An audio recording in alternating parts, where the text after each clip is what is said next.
The first week I arrived, I was met at the back door by local folks who were bringing in flats of blueberries. And it was remarkable. That's Ken Cardone speaking. He's the executive chef at Bowdoin College in Maine. In the world of American colleges, Chef Cardone's food holds a special place. So you've consistently make the top number one spot on the lists of best college food. What are a couple things that you think sets Bowdoin apart? And that's Jacob Smith, one of my producers. He went up to Maine for Revisionist History's first culinary investigation. Hi, Chris. Can you just describe what we're looking at here?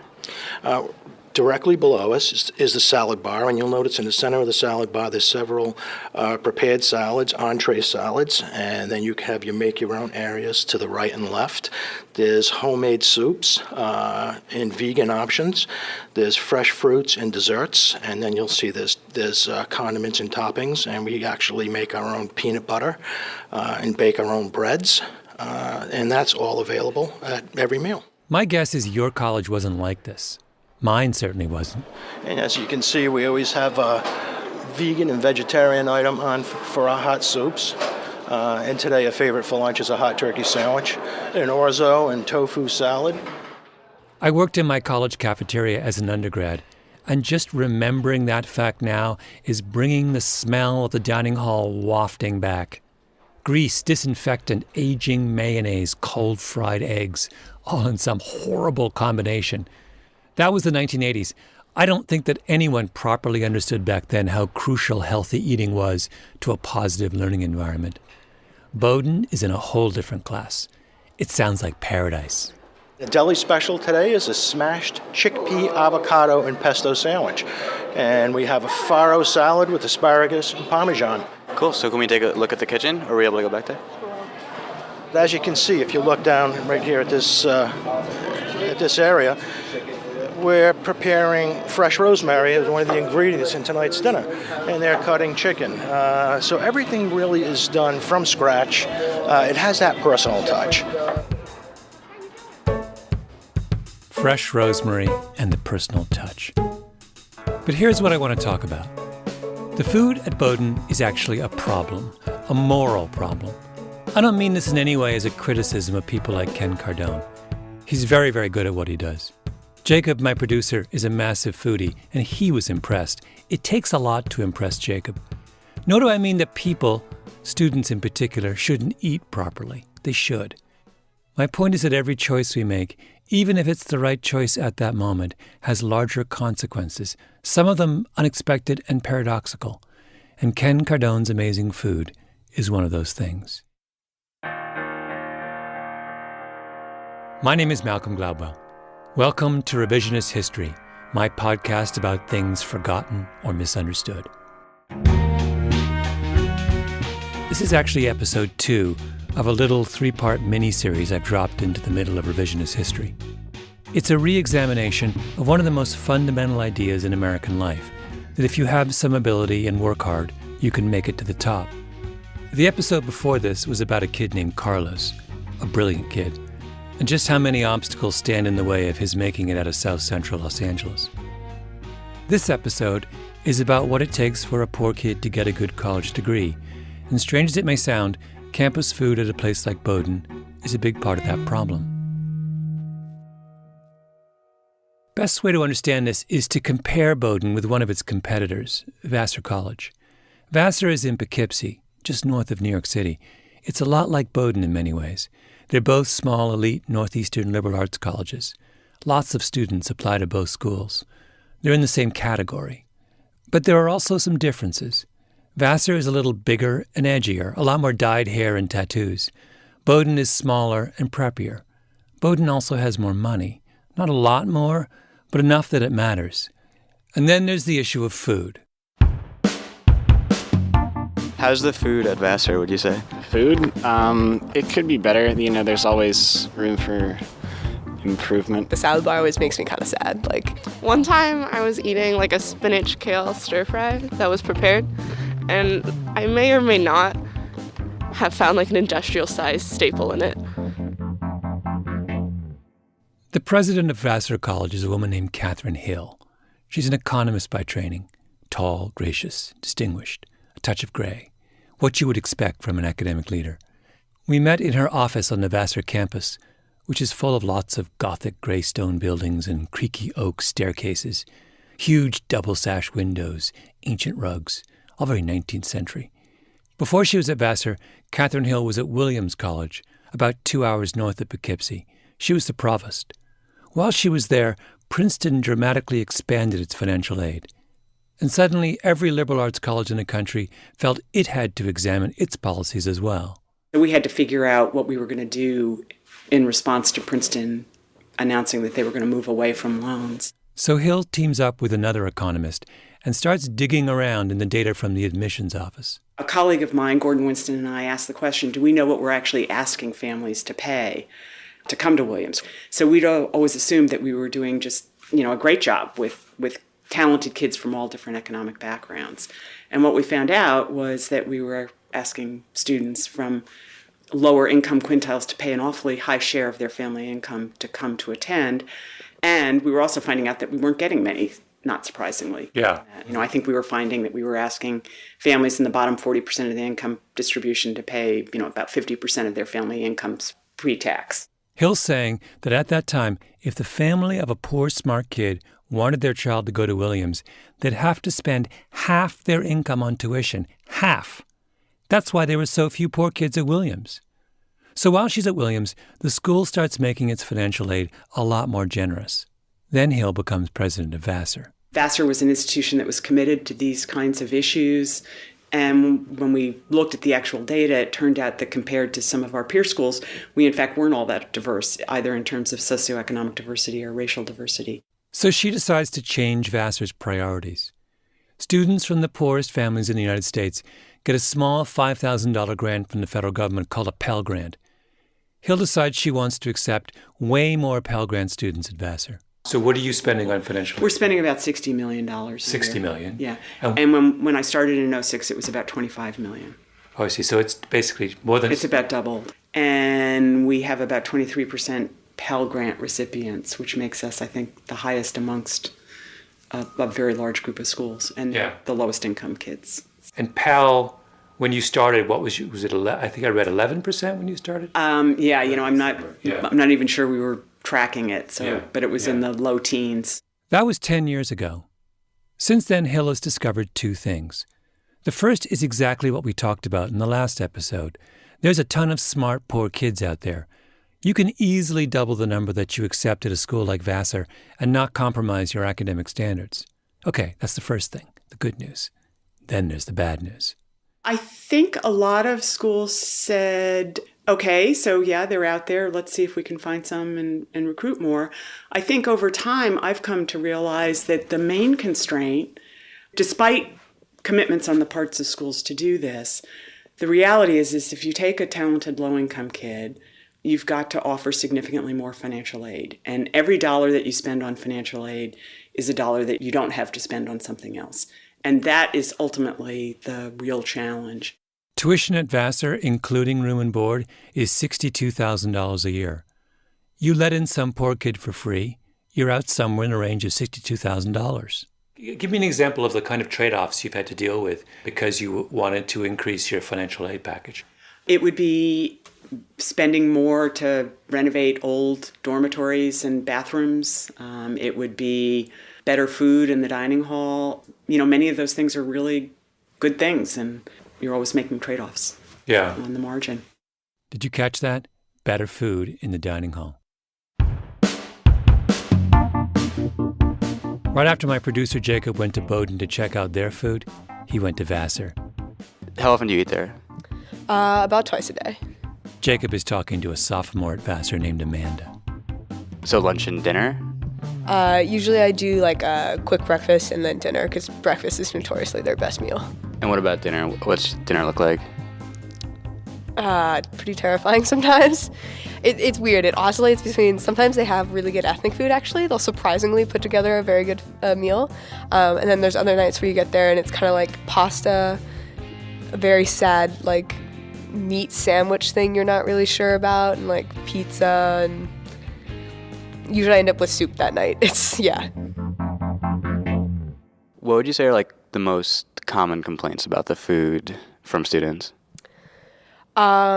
Usually lack of variety of taste. Also, some people, it's kind of gross to talk about, but like claim it really gives them indigestion. Like they're not happy with the quality of the food. By indigestion, do you mean it has like a laxative effect? Is that the complaint? Because I've heard that elsewhere. Yeah, that's 100% what I'm talking about. If you could step in and make like sweeping changes to dining at Vassar, what would you change?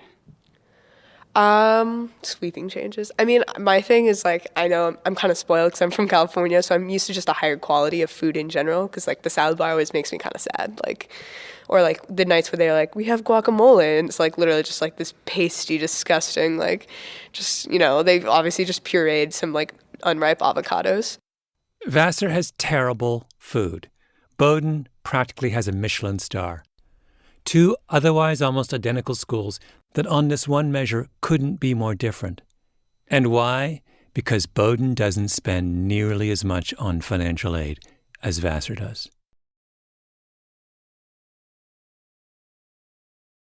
Now, I don't want to single out Bowdoin as some kind of moral villain. There are lots of private colleges in the U.S. that do a far worse job than Bowdoin at educating low-income students. But just listen to these numbers. 23% of Vassar's undergraduates are on Pell Grants. That is, they come from the poorest part of American society. At Bowdoin, just 13% of students are on Pell Grants, so just over half as many as at Vassar. The New York Times does something called an Access Index, which measures how good a job a college does at opening its doors to low-income students. The way the index works, an average score is 1. If you do better than average, your score is greater than 1. Among all American universities and colleges measured, Vassar comes in 8th with a score of 1.36, behind only the University of Florida and the big schools in the University of California system. It is the most open and accessible private school in the land. Bowdoin is 51st at 1.05, just above average. If you want an example of a school that does really badly in the New York Times Index, New York University. NYU is a 0.65, which ranks it 156, which is appalling. Now, why does this matter? We don't want all schools to be the same. What's wrong with a system where one school spends its marginal dollar on gathering the most interesting and diverse group of undergraduates possible, and then another school spends its marginal dollar on artisanal cheese? It shouldn't matter, right? But if you dig into the way the university system works in the United States, you discover that it matters a lot. Bowdoin and Vassar are connected. I'm back at Vassar. I'm sitting in a small conference room in the main administration building. In front of me is Robert Walton, Vassar's vice president of finance. Vassar might be the home of the edgy and the tattooed, but that's not Robert Walton. He's a numbers guy, white hair, carefully trimmed beard. He's got the school's budget open in front of him. So if we look at our total budget, sort of what we actually spend, it's about $175 million. And if you think about it in just big groups, about 2/3 of that are fees that we collect from different sources, and about 1/3 of that budget comes from the endowment. Yeah. Now, the tuition bucket, how does that break down? We are like many schools like us. We have sort of a barbell effect. That's a slightly inelegant metaphor, but it works. We tend to have a grouping at each end, those who have a full ability to pay and those who have low ability to pay. The math looks like this. There are 2,450 undergraduates at Vassar. 1,000 of them are on the wealthy end of the barbell. They pay full tuition, or close to it. That comes to $60 million a year in revenue. The rest of the students at the other end of the barbell pay about half that much. They're the ones receiving some kind of financial aid. There's way more of them, but they contribute much less to the bottom line. So Vassar makes up for that lost revenue with money drawn from the endowment. I've grossly simplified matters to the point where if Robert Walton hears this, he'll cringe, but that's basically how the finances at Vassar work. A couple of questions. Before you went, you made this shift, which was, roughly 10 years ago? Roughly 2007. 2007. Yeah, it happened mid-year, sort of, so it's a little hard. That's Marianne Begeman, Vassar's head of strategic planning. She's sitting next to Walton, formal business suit. What would your percentage of full pay have been back then in the earlier era, roughly? We were around 75, 80, let's say. 75 to 80% of students paid full tuition back then. This is an important point. The barbell used to be heavily weighted on the high, full-paying end and have almost nothing on the other end. When President Hill transforms Vassar a decade ago, she basically switches that. She replaces hundreds of full-paying students with students who pay very little. As a result, Vassar goes from a place that quite comfortably supported itself on tuition revenue to a place that has to rely really heavily on its endowment to make the numbers work. Now, Vassar is wealthy enough to pull that off. It all adds up, but barely. They have no wiggle room. So the 1,000 kids who pay full tuition, Vassar needs every single one. Without them, everything falls apart financially. I asked Walton what would happen if the number of full-paying students dropped, if even 50 of that 1,000 went elsewhere. That would be bad. That would be bad. No wiggle room. Okay, now about the endowment. Once again, Bowdoin College is a good comparison. Bowdoin starts 2015 with an endowment of $1.4 billion. They make a healthy return on that, which they divide up. A quarter of it goes to pay for financial aid. 3/4 of it goes back into the endowment. That 3/4, incidentally, comes to $120 million. So to put it another way, Bowdoin had a $120 million cushion last year. What I've just described explains how endowments at elite universities keep getting bigger and bigger. They earn way more on their endowment every year than they need to balance the books. This is a bit of an aside, but here's a really extreme example of the endowment cushion. Princeton.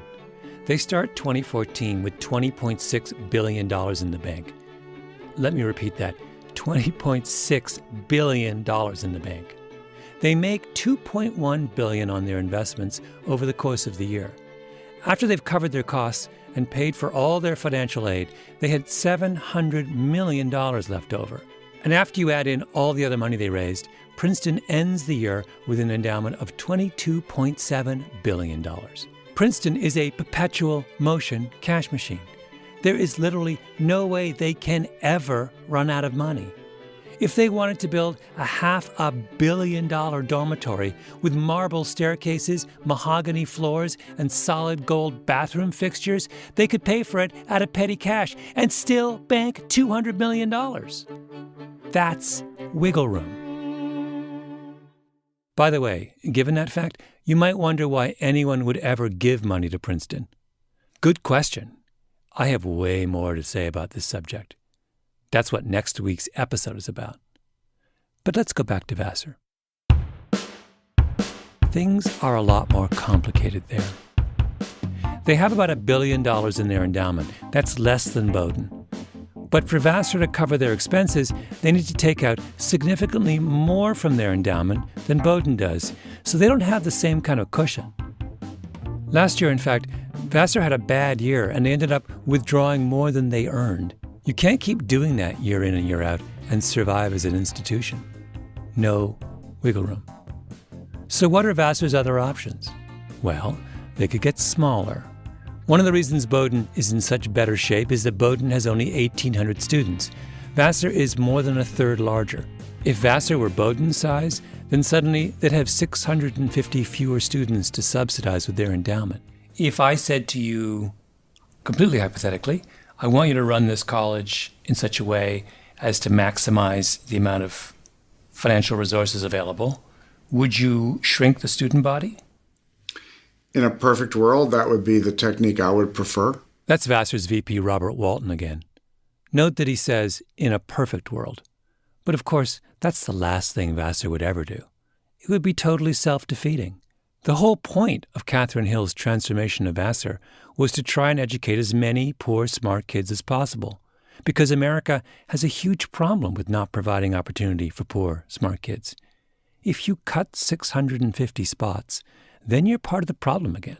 I'm a fiscal conservative, but she's convinced me we don't pay any taxes in terms of to the feds or the state. So we are a tax-subsidized entity. So one would logically conclude then if you have a large endowment, you really have an obligation to provide a public good, not just to educate the rich. This is something people always forget. Universities don't pay taxes. We subsidize them. You and I. When Princeton makes that $2.4 billion return on their endowment, they don't pay a dime of capital gains taxes on it.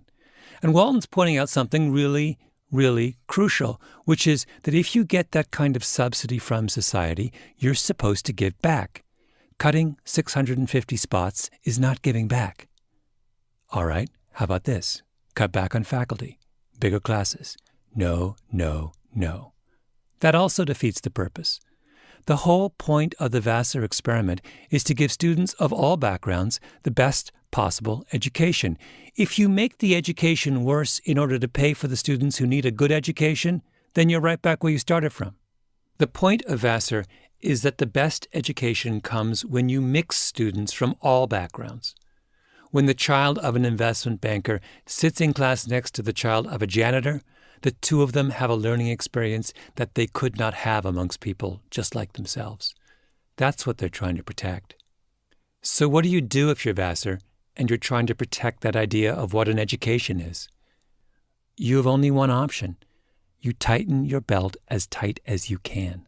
You don't do anything extravagant.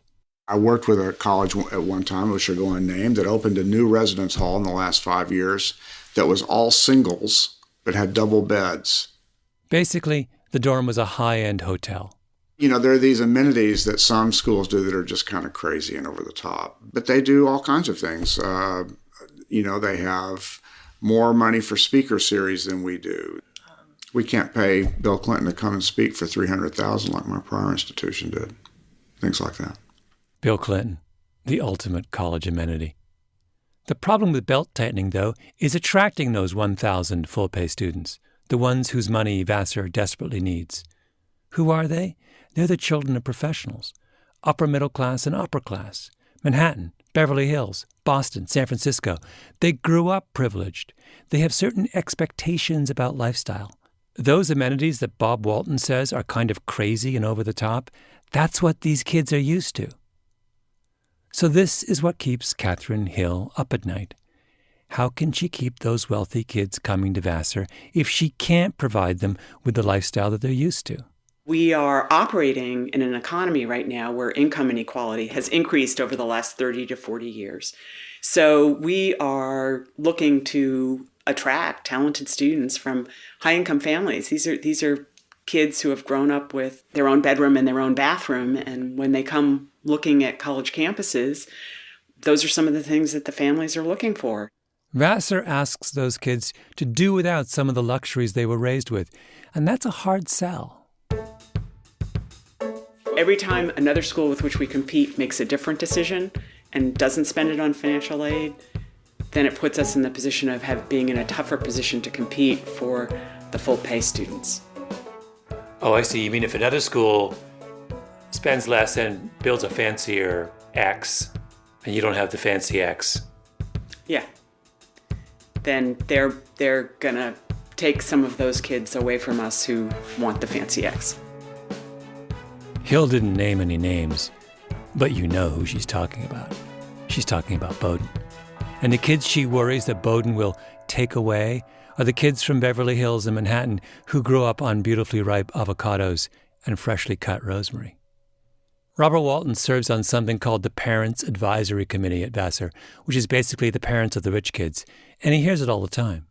They come and, they want to talk to the senior officers about, their observations, It's sort of a, tough love kind of meeting. They always ask about food. They always ask about housing. They always ask, What do they say when they bring up food? Do they complain about food? Or yeah, they ask basically. About it? And so my reaction is we need to make food better, and we actually aren't going to make food better. But if food is really important to you, and if housing is really important to you, don't come to Vassar. That's not what we focus on. That's just not what we're into. Yeah. That's, and no apologies for that. I mean, that's just not what we do.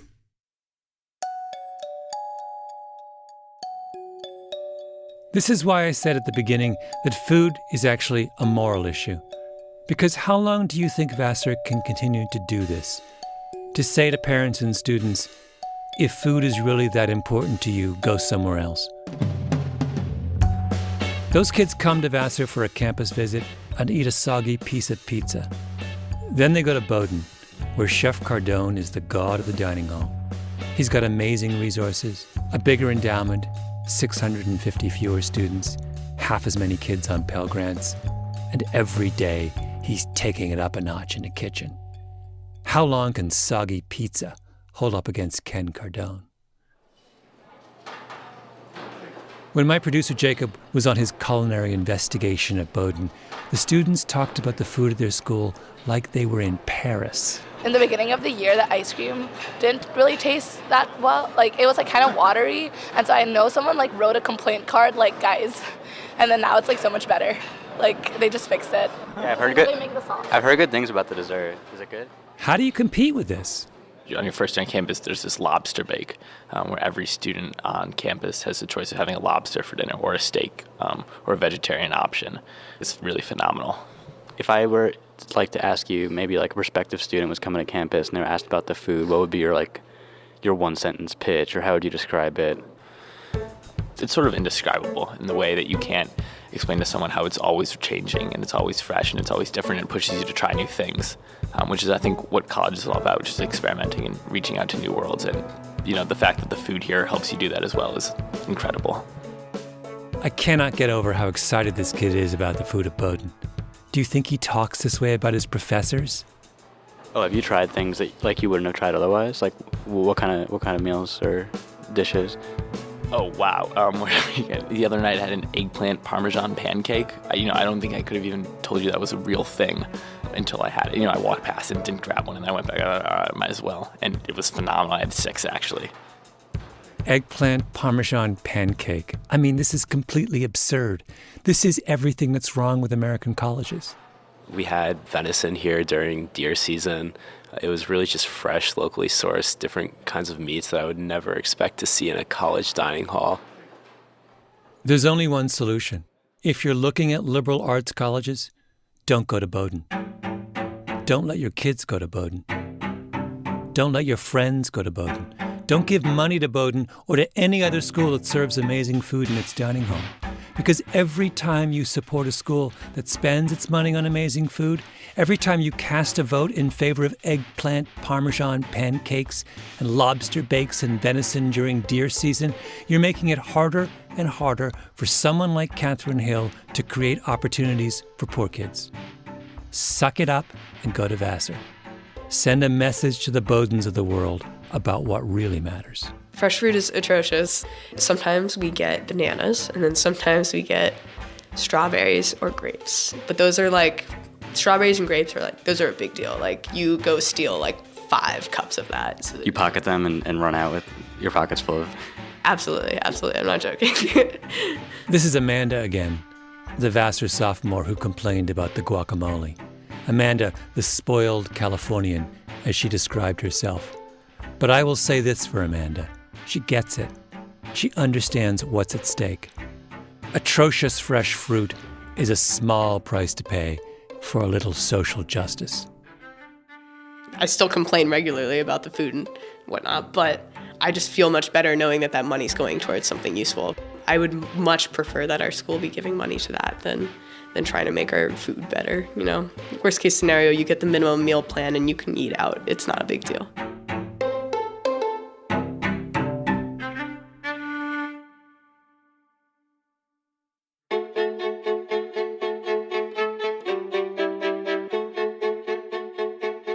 You've been listening to Revisionist History.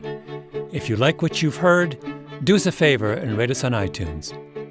You can get more information about this and other episodes at revisionisthistory.com or on your favorite podcast app.